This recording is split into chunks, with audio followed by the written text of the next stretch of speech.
très fréquent, lorsqu'on appelle une entreprise, d'aboutir au standard ou au secrétariat. Il faut réussir à surmonter ce barrage pour parler à l'interlocuteur souhaité.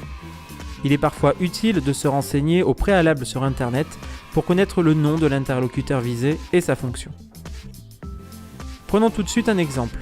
Un télévendeur veut joindre le responsable des achats d'une entreprise. Il est dans un premier temps en relation avec la standardiste. Bonjour, Anthony Scotti de la Société du Lac. Est-il possible de parler à Monsieur Durand, le responsable des achats ? C'est à quel sujet ? C'est à propos d'une documentation ou de l'email que je lui ai fait parvenir. Ou alors vous pouvez utiliser C'est au sujet d'informations pour lesquelles j'aurais besoin de son avis. Pouvez-vous me passer Monsieur Durand, s'il vous plaît ? Autre exemple. Il n'est pas là.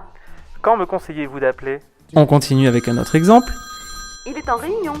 Puis-je le ou la joindre un autre jour ? À quelle heure me conseillez-vous d'appeler ? Il est en ligne. Je peux patienter. Ou puis-je rappeler dans 30 minutes ?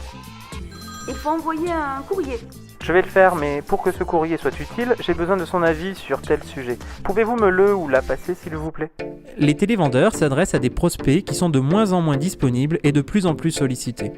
Lorsque le client décroche, le télévendeur se confronte souvent à des barrages ou des objections.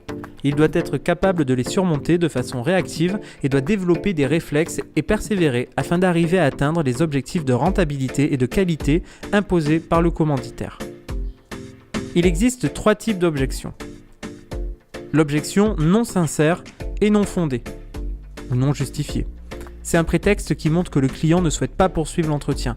Le télévendeur doit ignorer l'objection et la contourner. Autre type d'objection, l'objection sincère et non fondée. La critique n'est pas justifiée, mais le client est de bonne foi. Le télévendeur doit informer et donner des explications au client sur l'offre et fournir des preuves. Enfin, l'objection sincère et fondée. La critique est justifiée et le client est de bonne foi. Il faut accepter l'objection, mais essayer de proposer un avantage plus important pour compenser.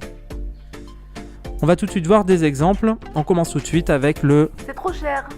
Le prospect craint de payer un produit plus cher que sa valeur réelle. Pour cela, on peut utiliser l'addition des avantages. Je me permets de vous préciser qu'avec ce produit, vous bénéficiez d'un modèle haut de gamme avec tel et tel avantage du produit. Ou alors utiliser la soustraction des problèmes. Vous bénéficiez des prix du salon. Je ne pourrai pas vous faire une telle offre une autre fois. Je ne pourrai pas vous faire la même offre la semaine prochaine. Utiliser la multiplication des bénéfices. Vous multiplierez votre chiffre d'affaires par... Et enfin, la division du prix par période. 120 €, cela ne fait que 10 € par mois pendant 12 mois. Autre exemple, Je n'ai pas le temps. il faut demander au prospect s'il a un autre moment disponible pour le rappeler et convenir d'un jour et d'une plage horaire. Autre exemple, Ne m'intéresse pas, j'en ai pas besoin. il faut chercher à savoir pourquoi l'offre ne l'intéresse pas et demander à quel moment le rappeler pour lui présenter l'offre plus en détail. Il faut mettre en avant des bénéfices que le produit-service pourrait lui apporter. Il faut proposer de lui envoyer des documents complémentaires ou l'inciter à aller visiter le site internet de l'entreprise. Enfin, J'ai besoin de réfléchir. dans ce cas, il faut rappeler au prospect qu'il peut se rétracter s'il n'est pas satisfait et ce, sans aucun frais.